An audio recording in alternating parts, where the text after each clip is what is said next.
আওয়ামী লীগ বাংলাদেশে পুনর্বাসিত হবে কি না সেই সিদ্ধান্ত এখন নতুন করে নেওয়ার কিছুই নাই।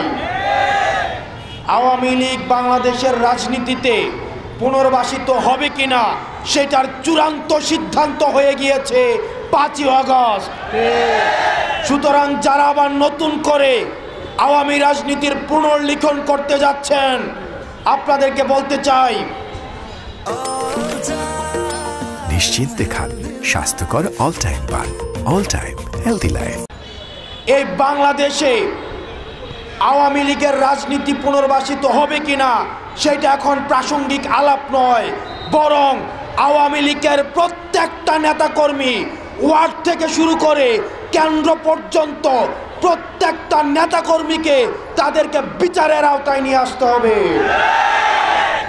তাদের বিচার নিশ্চিত না হওয়া পর্যন্ত আবার যারা তাদেরকে পুনর্বাসনের কথা বলবে, তাদের উপস্থিতি ছাড়া যারা বলতে চাইবে যে নির্বাচন পার্টিসিপেটরি হবে না, আমরা ধরে নিব গত 16 বছর ধরে আওয়ামী লীগ যে জাহিলিয়াতের রাজনীতি বাংলাদেশে কায়েম করেছিল সেখানে তাদেরও ইন্ধন ছিল।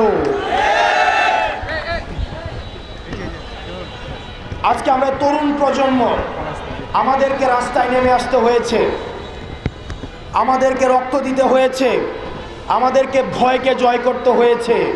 কারণ আমাদের যে দুর্বৃত্তায়নের রাজনীতির সংস্কৃতি, আমাদের যে প্রতিহিংসার রাজনীতির সংস্কৃতি, সেটি আমাদের তরুণদেরকে আশাহত করেছে যুগের পর যুগ।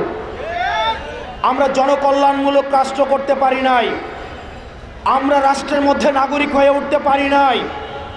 আমাদের অতীতের যে রাজনৈতিক যেই কাঠামো রয়েছে, সেই রাজনৈতিক কাঠামো আমাদেরকে নাগরিক অধিকার থেকে আমাদেরকে ইতিহাসের স্তরে স্তরে বঞ্চিত করেছে।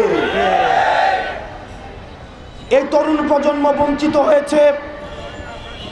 আমাদের এই বঞ্চিতের ক্ষোভ থেকে, আমাদের দ্রোহের আগুনে, আমরা এই দ্রোহ দিয়ে আমরা ফ্যাসিবাদ মুক্ত বাংলাদেশ করেছি।